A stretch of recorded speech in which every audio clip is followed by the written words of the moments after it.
At handa na ba kayo? Dito naman po tayo sa legal counsel ni ex or resigned Ako Bicol Party List Congressman, the very controversial and the very missing Saldico, Attorney Rui Rondain. Hello, sir. Hi. Magandang araw po sa inyo.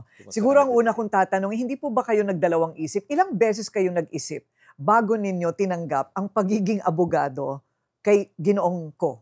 Hindi naman ganun katagal. Ang pinag-isipan talaga namin, ako in particular, whether kaya yung load ng firm. Pero kung yung moral issues, wala naman kaming moral issues. Ganon. Paano ho ba nagkakaroon ng meeting of the minds? Kunwari, lalapit po sa inyo yung kliyente. Tapos kontrobersyal. Parang sa ngayon, ang pagpipinta kay Saldico is public enemy number 1. Parang ganyan, ano? What is your vetting para tanggapin ng isang kliyente? Lumalapit yung isang kliyente, hindi ko naman tinitignan whether controversial or hindi. Mas concerned ako whether kung kaya ng firm, yung competence, kaya yung load, yung bigat ng trabaho, at saka kung may conflict. Kung pasado sa lahat ng yun, at saka maganda naman yung chemistry namin ng kliyente, mukha namang nagsasabi ng totoo, go. Okay. So, in a nutshell, you believe that the cases against Saldico are all defensible? Oh, yeah. You're convinced? I'm convinced. I don't just believe. I'm convinced. Can you summarize it? I mean, can you summarize why it's defensible? Iyon yung sinasabi ko kanina nung press conference, nung press briefing na natabingi na yung narrative . Kasi ang lumalabas ngayon, especially coming from some congressmen na maingay na yung insertions, krimen in itself. Hindi sa research ko, hindi naman krimen ang insertion, matagal nang ginagawa yan . Ito yung kaso ni Congressman Toby Tiangco sa Ethics Committee. Oh, yun. Yung last-minute insertions. Yes, the last-minute nature is not illegal per se. No, in fact, pumapasa yan sa BICAM, sa Big BICAM, tapos pumapasa sa plenary, pinipirmahan ng presidente. And they've been doing this for years. I understand. No? Hindi masama yun. Ngayon ang narrative, masama na kagad yun . Yes, akala nila yung insertion, correct, illegal. Hindi ito illegal. Hindi illegal. Kinulayan na nila yun. Kaya nga insertion ang tawag. Hindi naman yun yung technical term. May congressional initiative or something. But sige na, wag na natin pansinin yan.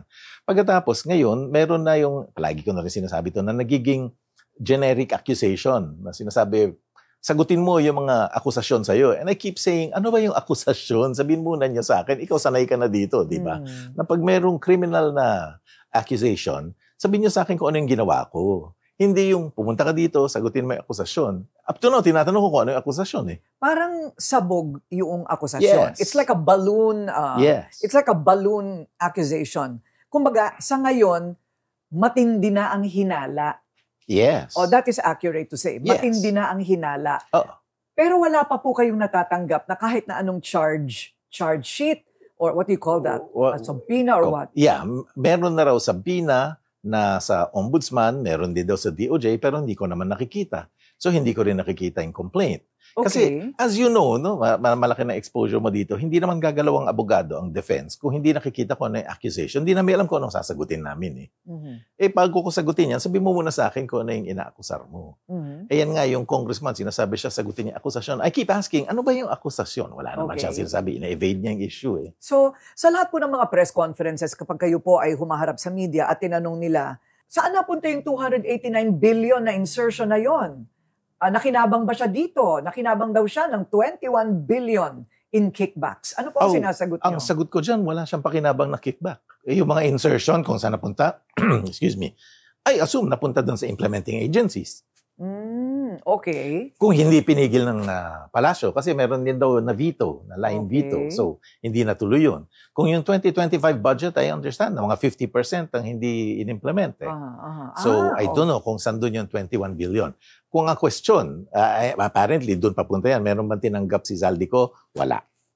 Wala siyang tinanggap. So, wala siyang tinanggap itong 21 billion pesos in kickback. Saan po ba galing ito? Kay Bryce Hernandez po ba galing? Iyan pa isa. Hindi ko alam kung sino nagsabi niyan . Kasi kung sino-sino na nagsasabi niyan, hindi ko narinig siya dyan. But I assume it's one of them. No? Either si Hernandez or si Mr. Alcantara. I don't know. And your position is, whatever amount anyone thinks that Saldico may have pocketed or kickback ito, ay kailangan patunayan. Yes. Paano mapapatunayan? Hindi Theoretically, paano mapapatunayan kung tumanggap ng kickback ang isang congressman na nag-insert ng budget? Kung meron kang smoking gun, hand to hand, hindi ba? From Pedro to the accused, Like to my client, di ba? Well, smoking gun, kung meron kang photograph, di ba? Kung meron kang confession. Pero otherwise, pwede kang may money trail. Like bank accounts. Yes, like bank accounts. But you'd be foolish to do that, no? Right. Meaning to create a trail. To create a trail. Diba? Ito nga ang sinasabi ko, kung matagal na itong ginagawa, decades and many administrations ago since, then these congressmen know what they're doing at ginagawa nila ito kasi nga hindi sila mahuhuli. Okay, so... Yes, that's a good point. In fact, na-mention ko na rin yan. Someone said, I don't remember kung sino, sabi niya, may mga SALN yung mga yan, oficiales na yan, na kung meron kang kickback or may nanakawin ka, ilalagay mo ba naman sa SALN mo yan? Obviously, hindi ba? And dinidikit ko yan kay representative ko. Tignan nyo yung SALN niya. Ang opening SALN niya ng 2019 is 4.1 billion. Tumaas nga yan. Up to now, di ko pa rin ako-confirm. Mga 5 billion, I think. Is he foolish enough to put money in his SALN, to declare money in his SALN kung hindi legal yung source nun? So meaning, sa pagpasok niya noong 2019, mayaman na siya. Bilyonaryo na talaga siya. Yes. And what was his business before? Marami. 44 private corporations. Okay. Ngayon, kapag sinabi po, balik po tayo dun sa 289 billion peso insertion and the 21 billion peso kickback. You're saying kung walang trail, smoking gun, is a witness considered a smoking gun? Sure. So long Pero pwede rin pong bayaran ng witness, di ba? Pwede rin. But all things being equal, kung meron kang witness, so long as credible yung witness. Meaning when Kapani-paniwala. if you cross-examine dates, mga itsura ng mga tao, kung saan. Yes. At saka kailangan consistent sa experience of humankind. Hindi naman pwedeng sabihin niya, pumunta nga ako sa Paris, doon ko dineliver yung pera. Tapos one day lang ako sa Paris. Hindi credible eh. Can you be charged based on circumstance? Sure. Sure. Kung malakas yung circumstance kasi the law doesn't always require naman direct evidence. Eh. Right. Pero hindi pa rin po niyo natatanggap. Wala kayong natatanggap na charges? Wala eh. And a subpoena, hindi a-appear kung hindi naman natanggap ng personal? Oo. Hindi pwedeng kayo po ang tumanggap for your client? Hindi ako authorized. Eh. Under the rules, kailangan hand-to-hand yung subpoena. Parang summons. Sa civil case, ganun din. At dahil hindi siya makita, hindi siya mahanap, hindi maibigay yung subpoena. Correct. Hindi pwedeng email. Hindi pwedeng email. Hindi ko alam kung ba nila yung rules ng Senado or di ko alam yung internal rules ng ICI kung pwedeng email. But parang it doesn't make sense. Eh. Right. Kasi and you don't know who opened his email. Yes, and think about it. Kung wala naman dito yung tao, paano mo ipafuersahin na bumalik? Diba? Hindi naman fair na gagamitin mo yung subpoena mo to force someone who's legitimately out of the country para bumalik. Diba? Think about it. Kung Pilipino ka, nakatira ka, nag-aaral ka sa wherever, sa Massachusetts. Diba? Tapos isa-serve ka ng email, mag-appear ka dito, otherwise papa-aresto ka namin if you don't appear. Parang hindi naman yata fair. Eh, nag-aaral ka dun eh, just because and you cannot be compelled. You certainly can't be compelled. Okay. But yung question is yung justice of having you arrested when you're legitimately not within the jurisdiction. This is the latest I heard, that they can have him arrested. They can issue a warrant of arrest, but having it implemented abroad, that might be problematic. Oh, okay. What will it take for somebody like him in another country, possibly in a country in Europe where there is no extradition treaty? What does it take for that to be possible? Eh, kung no extradition treaty, wala na yun. Kasi he cannot be extradited. Kung mayroong extradition treaty, you go to extradition proceedings. Okay. Pwede And yun. what about arresting him? Hindi rin pwede. You have to coordinate with the local police forces to arrest him. Even in a country without an extradition treaty? He can be arrested there? I don't know. Depende sa local law. No? We're not talking about Zaldi. You're asking me generally. Theoretically, Yeah. I see. Yeah. Okay. For example, I know sa US, I know a little of US law. Hindi mo pwedeng arestuhin basta-basta yun. Di ba you go to the US, let's say you go to New York, and you come up with a Philippine arrest warrant, they're gonna say, we don't know what that is. Di ba? Right. That's a piece of paper as far as we're concerned. Oo. Now, ito pong kanyang pagkakabitaw bilang isang congressman, his resignation automatically makes the ethics committee charge against him null and void. Moot na Moot and academic, yes. sorry. Okay. So wala na po yun. Wala na. Revised penal codes, malversation of public funds, and falsification of public documents. Ano po yung finalsify niya na public document? I don't know. Ay, That's the thing. Alam. Yan na nga yung sinasabi nila. Merong malversation, merong falsification of what? Law it's not, Corina, law is not rocket science. It's, in fact, sabi nga, it's a matter of logic. Sabi, pag akusahan mo ako na nagnakaw ako, ang tatanungin ko, saan ako nagnakaw, kailan, magkano ba ninakaw ko, paano ko ba ninakaw? Diba? Pag tayo nag-argue sa mga kaibigan natin, ikaw, linoko mo ko. Diba? Kailan ka talinoko, paano ka talinoko? Yun ang mga specifications na kailangan. So, ganyan din.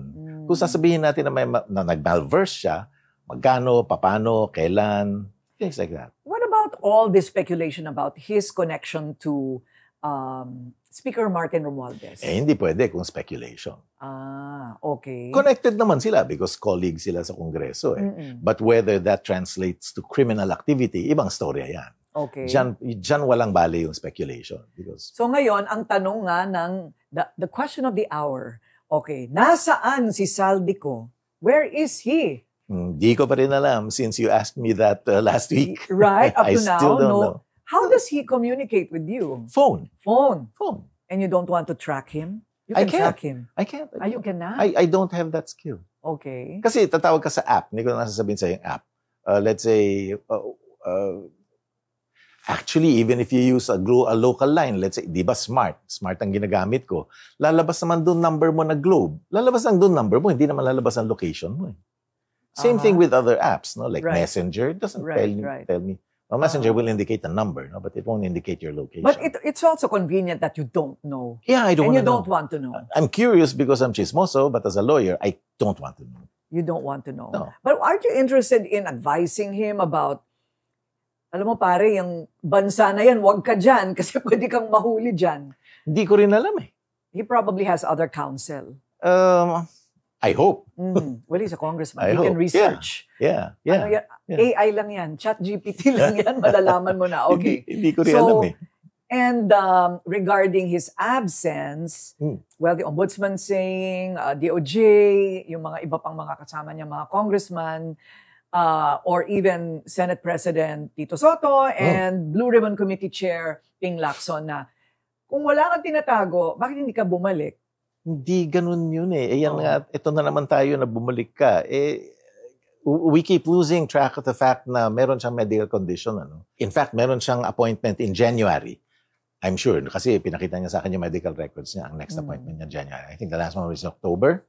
So, bakit siya babalik? Anong sasagutin niya? Yung mga generic accusations? Hindi ba nakwento ko nga sa iyo nung nag-show kanong Friday ba yun? Na pinapakita nga niyo yung mob dun sa ombudsman? Kung ilagay mo siya dyan, what do you think is gonna happen to him? Di ba? Pupunitin siya ng buhay dun sa mob na yun eh. Okay. Bakit siya babalik? Wala pa namang accusation. So palagay po ninyo, ito ay parang threat to his life. Oh yeah, takot Pero na wala takot pa siya. namang mga tumatawag. How credible are those death threats? Nafe-feel niya eh. Nafe-feel niya eh. Kasi ang feeling niya, for example, sinusundan-sundan siya. Diba? Ako mismo, natatakot din ako kuminsan eh. And wala naman ako nakikita. It's my imagination. But fear is subjective eh. Who's gonna say na wala ka? And there is no Richter scale. Richter scale for fear. Hindi natin pwede sabihin level ng intensity 1 lang yung fear ko versus intensity 9 yung fear niya. Diba? Ano ba ang sakit ni Ginoong ko? Meron siyang cardiac and a few others. Meron siyang okay. cardiac problems. But not enough to make him immobile. No. Not at all. He just needs all these checkups or something. Yes. At saka tests. Wala po kayong inaasahang petsa? May timeline po ba kayo? Kailan siya magpapakita dito? If at all? Wala. A lot of people are saying hindi na babalik yan. Is that reasonable to suspect? It's not an unfair suspicion, pero again, we can't act on suspicion and speculation eh. Wala naman siyang, as far as I know, wala naman siyang second citizenship. So, how can you prolong being away? Kung paso na yung iyong ano? You can Kung paso extend. I know sa you can US. extend. Oh, sa US, I know you can extend and extend. Diba? Okay. Up to a year yata. Or And 18, then you can 18 just months. transfer countries. Sure. Parang ganon. Sure. Okay. So, wala pang mga official charges Na natatanggap. na natatanggap. Yes. And that is legally speaking. Yes. But the summons for him to appear in the Senate Blue Ribbon Committee hearing is political. Well, it's a political process. Mhm. So, And he's not a he resigned as a congressman. yeah. Well, I don't mean it that way. I mean, it's not a judicial process. Para lang malinaw po kung ano yung legal at ano yung sa politika, no? Or a political Well, may process. legality din yung Senate summons, ano? Kasi nga, they have the power to issue a warrant of arrest kung hindi ka sumunod. Pero wala pa tayo dun dahil hindi pa nga natatanggap. In fact, pinatanong namin last night kung merong summons na natanggap. Wala naman daw. Wala namang subpoena. Wala pang warrant of arrest. Not that I know of. I'd be really, really shocked kung merong warrant of arrest. Kasi, Because? wala. Ang warrant of arrest will only issue pag may kaso na in court na kriminal. Wala ang kaso na criminal in court unless nag-preliminary investigation. Wala naman kaming natatanggap na subpoena to file a counter affidavit. May narinig ako sa TV na meron na raw subpoena pero hindi ko pa nakikita. Okay, and you say that kahit may subpoena, kung hindi naman niya matatanggap ng personal, wala ring effect. Well, hindi. Kung criminal case, under the rules of court and the rules of the ombudsman, depende kung saan nila final, kung hindi mag-file ng counter affidavit yung respondent, pwede sila mag-desisyon on the basis of the complainant's evidence. Hindi ko alam kung sino yung complainant. Okay. Can't be the ICI Uh-huh. because I doubt kung under oath yung report na yun. Ang complaint has to be under oath Uh-huh. Susumpa ka sa fiscal Can it be the contractor? Pwede, pero hindi ba co-accused siya? Yung mga nag-confess? Yes. Paano sila magko-complain Sila yung principal na akusado. Sila yung nagbigay. Correct. Kumbaga sila yung nagbigay. At saka umamin sila Oo. So, principal accused sila. Di ko nga alam. Kung totoo lang yun naririnig ko na chismis na naging state witness na raw sila. Paano nangyari yun? Sila yung umamin na ginawa nila yung krimen. Paano sila naging state witness? Well, people will always ask, bakit naman magsisinungaling ang mga kontraktor at idadawit pa yon? I guess, to answer my own question, iniisip ko, well, pwede ka magtanong na magtanong, pero kung hindi mo mapapatunayan, wala, hanggang tanong ka na lang. Siguro, ganon. Sure. Saka naghahanap ng kadamay. Yung naririnig ko yung mga contractor na, walang contractor na nagdamay kay representative ko. Meron ba? Ang naririnig ko lang na nagtetestigo yung mga DPWH, yung mga district engineer, sabi nila, para sa kanya daw. We can't act on the basis of... 50 million at a time. Yeah, kasi hindi lang hearsay, speculation pa. Kasi sinabi lang niya, and daw. So, ang assumption niya, binigay daw. Hindi pwede, hindi ba? Ayun. Okay. So, have you had like a one-on-one with the ombudsman already? No. They reason don't to. call for you? No. They have no reason to. Sino ba naman ako? Oh, you're the legal counsel. I mean, you're the representative in these matters. Yeah, but like I said, I can't receive subpoena. Okay. So, yung passport po niya, tinatanong din yan, bakit ang tagal how do you call it, ma-revoke yung passport? Hindi kasi pwede, in the normally course of events, hindi pwede ma-revoke yan without a judicial order. Hindi magkakaroon ng judicial order until magka-criminal case. Hindi magkaka-criminal case without a preliminary investigation. To be fair to the government, may process talaga yan. Sabi nga ni Presidente mismo, do it fast or do it right. Tama siya. Hindi pwedeng i-file mo yan, yung mga ibang congressmen nagsasabi, i-file na nyo yan, bahala na. Hindi ganun yun. Madi-dismiss yan. Kasi hindi naman madali mag-file ng kaso. Sabi nga ng mga eksperto, na kailangan solid yung kaso mo bago mo i-file. Kasi madi-dismiss lang. Paano po itong pag-alis daw? How were his personal aircrafts able to leave the country? Wala siyang personal aircraft. Ito po ay sinasabing pag-aari ng isang kumpanya. Yes. Or one or two. Hindi ko alam. Hindi ako yung abogado ng mga kumpanya. Ang sabi ng Rappler, he is a co-founder or he is also a co-owner of these companies. Rappler, what's his name? Dwight yata yun. He was at the press con and he asked me on this, he asked me about this extensively. In-explain ko sa kanya na, well, let me say, do you believe that Lance Gokongwei owns a couple of jumbo jets in his personal capacity? Oh, well, probably, he might, no, but not likely. Kasi alam natin na Cebu Pacific ang may-ari niyan. Same kay Lucio Tan sa PAL, di ba? In-explain ko sa kanila yan. Nag-i-insist pa rin. He heard it. In fact, minention niya doon sa report niya, doon sa postmortem report niya na, oo nga, pero ikaw pa rin ang stockholder ng Mississippi Aviation.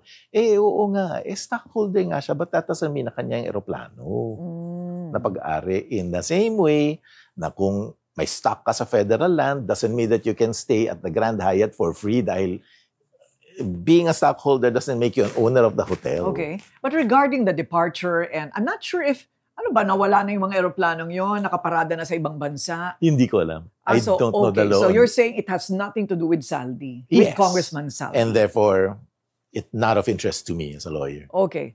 What about his frozen assets? How does he move now? Because mga bank account daw niya frozen. Can they do that? Because of a suspicion. Vehicles, real estate. AMLA can do that. Ang recollection ko is on application, the AMLA can do that, and then they will ask the Court of Appeals to validate. The Court of Appeals will validate the freeze order, and then the government has something like 60 days, some period, 60 days, I think, to file a case for forfeiture. Forfeiture? Yes, at what stage are we now? I don't know whether they filed anything. I remember na nag-freeze ng a few weeks ago, so baka nakaka 1 month na sila. Otherwise, mag-unfreeze. Ganun po? Yes. Talagang they can actually just freeze? Well, because there of has a to be, suspicion, you can't... well, hindi naman pure suspicion. There has to be prima facie evidence. If it is dapat naman may linked to indication. his position as a congressman. Yes. Pero ang tingin ko, because of the inertia nitong skandalo na ito, they played it safe. Shotgun sila. Freeze everything. We'll litigate it later. Okay. Balik po tayo sa SALN. Sabi nga nila, naku, imposible naman na yan lang ang halaga ng ganitong senador. Mga senador po ito. Kasi sa bahay pa lang, makikita mo na napakalaki. 200 million na yan. Tapos yung Alam ko kung sino yan. Ha? Alam ko kung sino yan. So, marami sa kanila. Several actually. Several actually. You just look at their houses and you can tell it's definitely more than what they declared. Sure. So couldn't this be the basis also for Saldico? But he started with 5 billion. Yeah, 4.1. Yeah. Yeah. So pag pinagsama-sama po yung mga nakikita ng tao, hindi yan magiging 21 billion. Medyo marami yung 21 billion. Medyo marami yan, even if you look at real estate. At saka nakadeklara ko rin na eh. Kung meron silang sinasabi na meron 21 billion, hanapin nyo.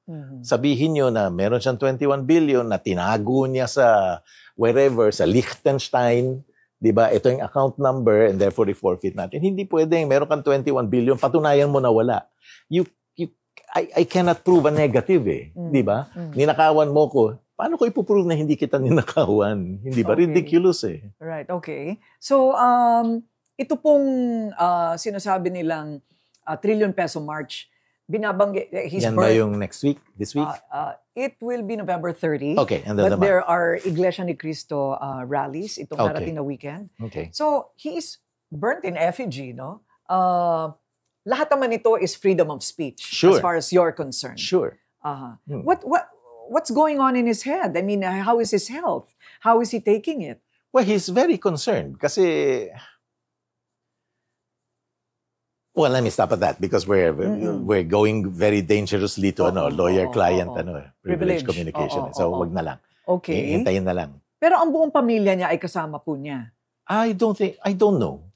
I don't know. Parang hindi. May isang nag-aaral dito ang recollection ko. I see. Okay. Yung kanyang anak po ay umaapela rin na harapin daw niya ang kanyang mga problema. Is that legit? Are you aware of this? Yes. I saw him on TV. Male, di ba? I have no reason to suspect otherwise. Pero ang feeling ko dyan, away pamilya yan. I try to stay out of that. Okay. Di ba? Kasi naawa ako sa kanila pareho. So. That's one way also of empathizing, no? Until you are proven guilty, you are considered innocent. Absolutely. That's what lawyers have to assume. Okay. We don't only want to do that, we are required to do that. In fact, yung rules on yung ethical rules namin require us to set up any defense available under the law to protect our clients, regardless of our personal opinion as to guilt or innocence. Okay. So, kailangan namin gawin yun. What about his bank accounts? Is he willing to be transparent about the bank accounts? Let me ask you, if you're accused of a crime which you feel na hindi ka guilty, sasabihin sa'yo, sige nga, buksan mo nga yung bank accounts mo. Would you? I wouldn't. Feeling ko nga, wala akong ginagawa. Anong pakialam niyo sa account? Wala naman yung bank account ko, by the way. But still, kung walang laman po ang bank account nyo, wala lalong laman ang bank account ko. Kaya lang, ayoko malaman nila na poor pala ako. Yun na nga, hindi ba? Kasi the very act of maintaining your privacy, hindi ba? Yun yung valuable eh. Well, aside from that, if I talk for myself, whatever goes in and out, pwedeng gawa ng storya eh. Yes. Not necessarily legal, but in the age of social media. Yes, I remember ginawa nila yan kay Chief Justice Corona sa impeachment niya. May mga transaction na in, out, na 100,000 times 20. Aba, yung conclusion nila is 20 million, 2 million yun. Sabi, hindi. In, out nga eh. Right. Okay. Kasi pwedeng gawa ng sarsuela. I mean, kung ako yung mag-aabogado dyan. But in any case, pinagahanap po siya, pero hindi siya pugante. He is not yet considered a fugitive. No. Ang fugitive yung tumakas to escape eh. Tumakas siya because he had medical problems. And he's not coming back for fear of his safety and his life. Yes, correct. Not because he's afraid of the cases. I heard yan ngang congressman sabi, takot na ba ko humarap sa kaso? I've been trying to be generous because I don't want to engage someone who doesn't have a law degree. And I look like a bully. But I've been doing this for a long time, close to 40 years. So, dyan ka lang sa politika, huwag ka na makialam sa law because you will not only look ignorant when you're debating a point of law with me, it's also inelegant to accuse a lawyer na takot sa kaso. Wala pa akong kaso na natakot ako. Yung elegance, parang matagal na yata. That train has long left. See, that's very sad. But elegance. Wag mong i-broadcast na wala kang elegance. Diba? Hindi nila alam kung ano yun. Nangiinsulto ng abogado. Takot daw ako sa kaso. I don't wanna know who it is. So baka sabihin nila, pinaparinigan ko. Okay, I haven't heard that yet. Wala pa akong kaso na natakot ako. Okay, I don't wanna be on the other side of you. Okay. No, I mean, facing a case. Yes, kasi naman, right. Sa akin, sa amin lahat, trabaho lang yan eh. Diba, we're not, personally. So, okay, malinaw naman po na yung legal at mapapatunayan ay iba sa hinala at yung rhetoric ng political. Sure, yeah. Very different. Don't you believe that in this age of social media and all these trolls and all of the PR, political handlers, that often repeated, it becomes reality? Yes. Oo. Yes, I do eh. And that's my fear eh. Kaya nga nakakalungkot eh because hindi kayo posible na makulong siya kahit hindi dumaan sa legal na proseso? Hindi naman. Naniniwala naman kami sa judicial process natin. Otherwise, I wouldn't be here today. Okay, and you don't really care much or want to spend too much time on the PR side of it? Yeah, because walang value eh. Walang value in a judicial proceeding eh. Kaya nga ganito ako mag-isip, my brain is trained to think that way. Lawyers are trained to think that way. Nagagalit yung mga ibang tao sa akin, yung mga fomentors na sinasabi, sagutin mo, papalusot ka eh. Hindi ho ako nagpapalusot. Yan ho ang batas. For example, ini-insist nila yung distinction nga ng stockholder at saka yung stock ownership ng korporasyon ng planes. Sabi nila, papalusot ka lang, hindi ho ako nagpapalusot. Yan ho yung batas. Kung hindi kayo naniniwala sa corporate fiction, kausapin niyo yung congressman niyo para i-amyendahan yung corporation code. Right. Kasi yun ang batas eh. Kung ayaw niyo yung batas, papalitan niyo sa congressman, wag sa akin. I think after all of this, and because of everything that people suspect these congressmen and senators have done, palitan ng batas. I mean, amyendahan ng batas para hindi na pwede yung kamag-anak o hindi na pwede yung or insertions are illegal, period. Tama yan. Gawin nilang illegal. Sa Congress yan. Anong pakialam natin? Hindi naman tayo kongresista pareho, di ba? Kung ang feeling nyo, masama yung insertion, i-outlaw nyo internally. Wala naman tayong alam dyan as non-legislators. Can Congressman Saldico apply for another citizenship? Can he? I don't know. I suppose. Pwede rin yun. I guess, yeah. I mean, wala namang impediment eh. So, unless a country is so sensitive that they would disapprove it. Sure. But I don't know kung ano yung criteria or ano yung prohibitions. But sa US, for example. Okay. Sure. Okay, last question. Dahil ito parati ang tinatanong. Babalik pa ba o meron ba kayong premonition kung kailan babalik o magpapakita si Congressman Saldico? Wala akong premonition, hindi ko naniniwala dyan eh. Pero ang calculation ko, babalik. Not immediately, but eventually, babalik. Guilt-free. Guilt-free or ready to defend. Guilt-free now. No? He is guilt-free, but ready to defend against accusations. Ay, hindi pala yun ang last question ko. Ito ang last question ko. Nanganak pa yung question. Oo, may naalala ako eh. Hindi kaya maunahan ng kabilang kampo ang inyong kliyente sa abroad at siya ang gawing state witness? That's up to him. Posible, sure. Posible yun. Sure. Do you think he's open? I don't see why he shouldn't. Diba? Kasi wala naman siyang tinatago eh. But he knows everything. Wala man siyang tinatago o wala man siyang ninakaw, alam niya kung sino-sino. I imagine so, yeah. Kasi ang kwentuhan din namin is nothing out of the ordinary went on inside. Diba? Kasi nga, hindi naman bawal ang insertion. Normal course of business naman yan. May problema, kaya nagsimula ito is because hindi na-implement eh. Pagkatapos na-discover nila yung mga project na hindi na-implement na insert daw. Which might not be completely accurate kasi ang aral namin is yung hindi na-implement. NEP yun eh, hindi insertion eh. National Expenditure Program. So, I don't know kung anong aminin niya that he hasn't already told me. But kung ikaw inosente, bakit ka nga naman hindi tetestigo? It just makes sense to me. Exciting. Pwede. Meantime, pwede tayong gumawa ng vlog ang paghahanap kay Saldico. Pwede yan. Pwede rin.